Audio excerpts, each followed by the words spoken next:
Hello students, कैसे हैं आप सभी लोग। आई होप आप सभी बहुत ही बढ़िया होंगे और बढ़िया से पढ़ाई कर रहे होंगे। और आप सभी का वेलकम करते हैं इस इनक्रेडिबल प्लेटफॉर्म वेलो एजुकेशन पर, जो आप सभी के लिए एकदम फ्रीली अवेलेबल है। ठीक है, तो चलिए आज की क्लास को स्टार्ट करते हैं, जहां पर हम लोग क्या क्या पढ़ने वाले हैं ये सारी जानकारियां देखेंगे और ऊपर से सारा ढेर सारी बातें भी करेंगे। किसके बारे में सर? हमारी ऐप के बारे में। तो ऐप में बहुत सारे चेंजेस आए होंगे, आपने देखा होगा आई होप। तो चलिए अपनी इस क्लास को बहुत ही इंटरेस्टिंग तरीके से पढ़ाई के मामले में बनाते हैं।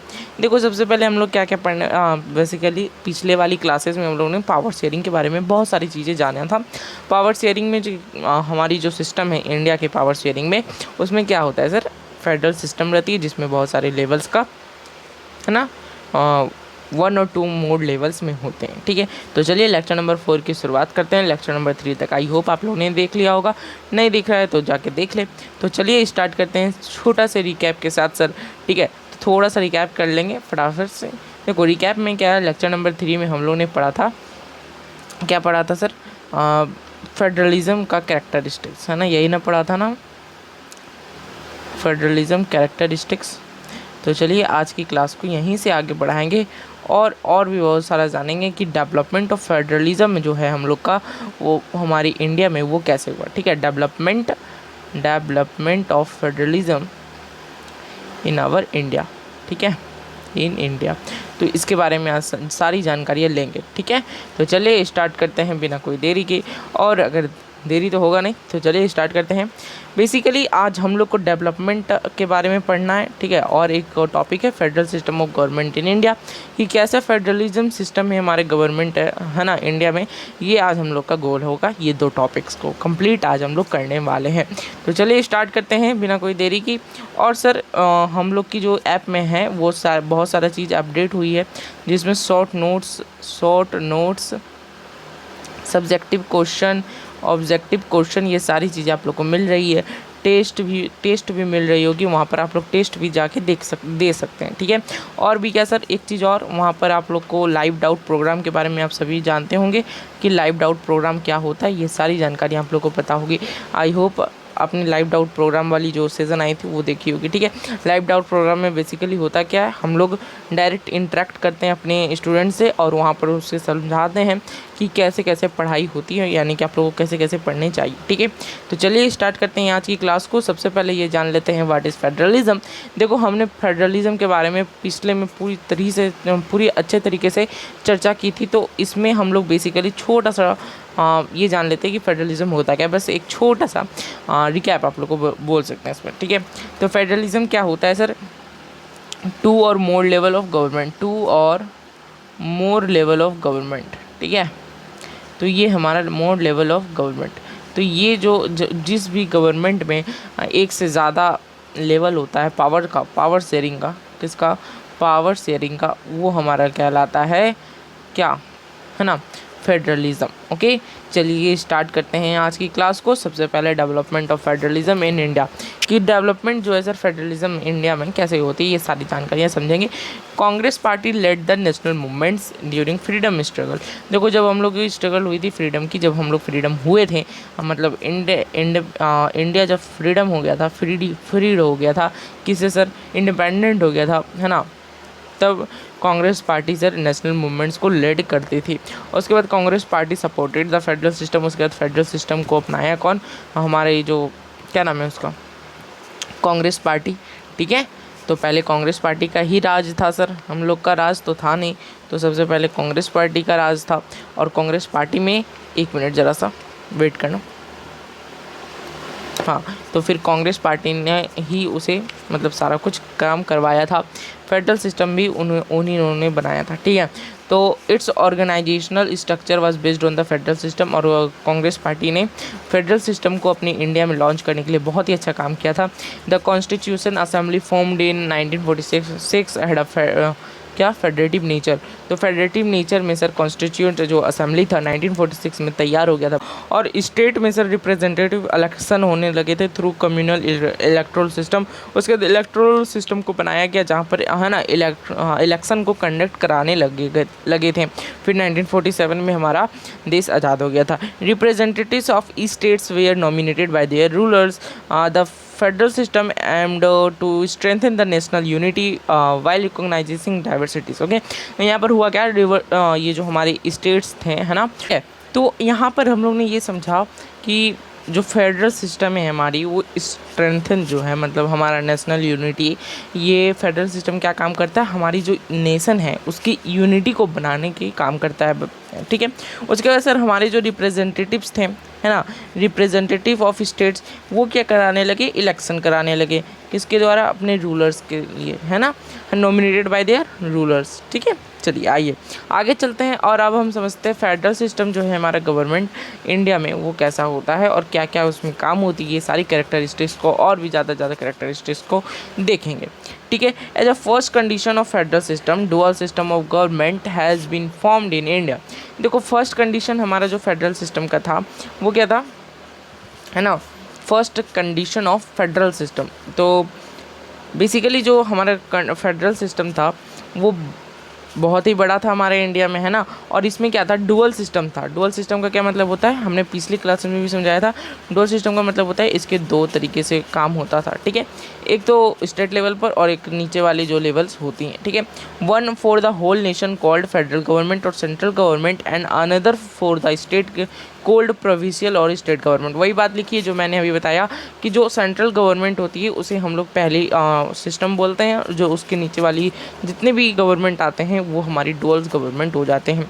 The constitution clearly divided the working areas and rights between the central and state governments. Legislative powers have been mentioned in 3 lists, ठीक है। तो हमारा जो लेजिस्लेटिव पावर्स था उसको 3 लिस्ट्स में बांटा गया, सेंट्रल वाला गवर्नमेंट और उसके बाद हमारा स्टेट गवर्नमेंट और उसके बाद सारे नीचे वाला लोकल गवर्नमेंट्स में, ठीक है। आइए आगे चलते हैं और बात करते हैं और थोड़ी सी issues of national importance such as like defense, foreign policy, means of communications, currency, banking, etc. are put into the union list. Only the central government has right to legislate on this issue. तो central government किस पर issue करते थे, सिर्फ हमारे banking हो गया, communication हो गया, करेंसी हो गया, ये सब पर हम सेंट्रल गवर्नमेंट का अधिकार था। लेकिन स्टेट लिस्ट में क्या आता था सर, जैसे कि हो गया जेल, आपका हेल्थ हो गया, एजुकेशन हो गया। देखिए आपने सुना है क्या, prime minister of Bihar, prime minister of Jharkhand, नहीं ना, तो वो क्या होता है, चीफ मिनिस्टर होता है। अच्छा ये भी सुना है क्या, एजुकेशन मिनिस्टर, अच्छा ये सुना हो, हाँ ये कौन सा, हाँ रेलवे मिनिस्टर, है ना, रेलवे मिनिस्टर सिर्फ आपका जो होता है वो सेंट्रल गवर्नमेंट होता है, ठीक है। चलिए डिफेंस मिनिस्टर, फिर आपका फॉरेन मिनिस्टर, ये सारे क्या है, सेंट्रल गवर्नमेंट। अगर बात करते हैं health minister, education minister, police inspector, ये सारी जो होती हैं वो हमारी जो स्टेट गवर्नमेंट्स में लेजिस्ट करते हैं, यानी इस इशू पर लेजिस्ट सिर्फ करेंगे। आइए आगे चलते हैं और थोड़ी सी बात कर लेते हैं। The issues which are important for both the state and the central government have been put into the current list, concurrent list. देखो कॉन्करेंट, यहाँ पर दो लिस्ट आते हैं, एक कॉन्करेंट लिस्ट आते हैं और एक कॉन्करेंट लिस्ट, ठीक है, और एक लिस्ट और आता है, मुझे याद नाम नहीं आ रहा, ठीक है। तो कॉन्करेंट लिस्ट आते हैं जिसमें से हमारा जो इसमें क्या होता है, सेंट्रल और स्टेट, ऐसा लिस्ट जिसमें सेंट्रल और स्टेट का दोनों का अधिकार हो, ठीक है। जैसे एग्जाम्पल क्या हो गया, but when both the state and the central government legislate on the same issue और there is conflict over the legislation done by them, the legislation done by the central government is valid. लेकिन यहाँ पर जो है central government का ही मान होता है। अगर स्टेट गवर्नमेंट सही बोल रहा है तो उससे सेंट्रल गवर्नमेंट इसकी बात मानेगा, लेकिन अगर स्टेट गवर्नमेंट जो बोल रहा है कि नहीं ऐसा होना चाहिए, अगर उसकी बात में कोई सहमत होंगे तो फिर वो स्टेट जो है वो सेंट्रल गवर्नमेंट में अधिकार जाएगा, ठीक है। चलिए आइए आगे बढ़ते करते हैं। The issues which do not fall under these 3 lists have been given to the central government and it has right to legislate and the remaining issues। सारी remaining issue जो होती है वो central government तरफ चल जाती है, ठीक है। As said above, all the associate units in the federal system do not get equal rights। और सारे को equal rights नहीं मिलते हैं, किसी को ज़्यादा central government को अधिकतर ज़्यादा मिलती है, even in the Federation of India और Federation of India में भी बोली जाए तो। Some of the states like Jammu and Kashmir have got special privileges। मैंने अगली बार में बताया था कि जम्मू कश्मीर एक सर अलग स्टेट है जिसको है ना, जम्मू एंड कश्मीर, इसको जिसको है ना क्या, जिसको एक अलग सी प्रिविलेजेस मिलती है, अलग सी पावर्स मिलते हैं, ये सारे को क्या मिलते हैं, अलग सी पावर्स, है ना, स्पेशल पावर जिसको आप लोग बोल सकते हैं, ठीक। क्लियर है बात, आई होप आप लोगों को क्लियर होगी, स्पेशल पावर्स, ओके। चलिए आइए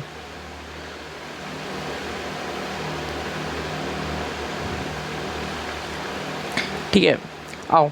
It has its own constitution and several position of Indian constitution cannot be promulgated there without its consent. Okay, India उसके बाद है no Indian citizen except local inhabitants can own land or house there. Some special provisions have also made in for the another Indian states like Arunachal Pradesh, Sikkim, Manipur, इस सब के लिए भी कुछ special provisions भी बनाए गए हैं। ठीक है, तो जिसके कारण से जहाँ पर सेंट्रल गवर्नमेंट पे राइट्स होते हैं उसको अलग भी बनाया दिया जाता है, और जो जिस पर सिर्फ सेंट्रल गवर्नमेंट का अधिकार होता है उसे यूनियन टेरिटरीज़ बोल दिया जाता है। जैसे हो गया हमारा चंडीगढ़, लक्षद्वीप, और ये सब क्या है, टेरिटोरियल स्टेट्स है, यूनियन टेरिटरीज जिसको बोलते हैं। ठीक है, Indian constitution is rigid because the provisions of the distribution of powers ठीक है, of powers between center and state cannot be changed easily or without the consent of the states। तो यहाँ पर इंडियन कॉन्स्टिट्यूशन जो है sir ये rigid है, बहुत ही मजबूत है, क्योंकि यहाँ पर जो प्रोविज़न है, डिस्ट्रीब्यूशन है पावर्स का, बहुत ही तगड़ा डिस्ट्रीब्यूशन है। ठीक है, इसे जल्दी कोई तोड़ नहीं सकता है। आइए आगे बात करते हैं अब थोड़ी सी और फेडरल सिस्टम और गवर्नमेंट इन इंडिया के।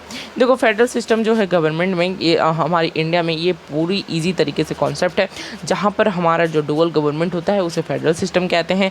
और भी सर जो कैरेक्टरिस्टिक्स मैं बताता जाता हूँ वो आप लोग कॉपी में फटाफट से लिख लेते हैं।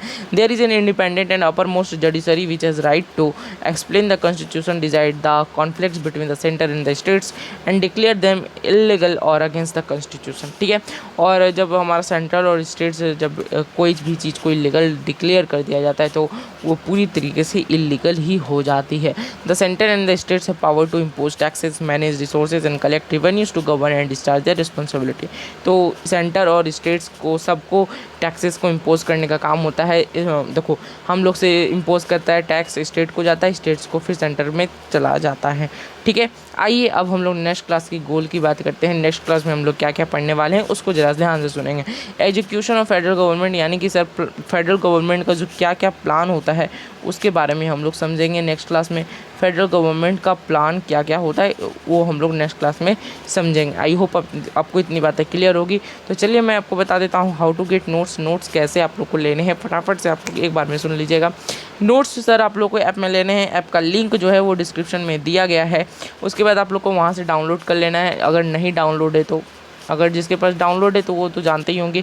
उसके बाद आप लोग को सफलता बैच में चले जाना है। सफलता बैच में चले जाना है। सफलता बैचेज वाली सेक्शन में होगी, सफलता बैच में चले जाना। उसमें होगा स्टडी बाय सब्जेक्ट टैक्स, उसमें चले जाना। उसके बाद आप लोग को सारी वहाँ पर सब्जेक्ट मिल जाएंगे। वहाँ पर सारे नोट्स अपलोडेड है जहाँ तक हम लोग ने पढ़ा है। ठीक, और बातें क्या है सर, और बातें हैं कि शॉर्ट नोट्स, फिर टेस्ट सीरीज़, ये सारी चीज़ें अपलोड हो चुकी है। आप लोग वहाँ से सारा कुछ ले सकते हैं। शॉर्ट नोट्स हो गया, सब्जेक्टिव ऑब्जेक्टिव, जो भी चीज़ लेना है आपको, जो भी सुख सुविधाएं चाहिए। लाइव डाउट प्रोग्राम के बारे में आप लोग सभी जानते हैं। लाइव डाउट प्रोग्राम क्या होती है, इसमें कोई बताने की कोई ज़रूरी है तो नहीं कि इसमें आप लोग मीटिंग कर सकते हैं मेरे साथ, कोई भी डाउट पूछ सकते हैं और हमसे कोई भी डाउट पूछ सकते हैं। क्लास 10th के, क्लास 9th के, क्लास 8th के, क्लास 7th के। ठीक है, thank you for watching this video and I hope आप सभी बहुत इन्जॉय किए होंगे। इस सीज़न को लाइक कर देना, सब्सक्राइब कर देना।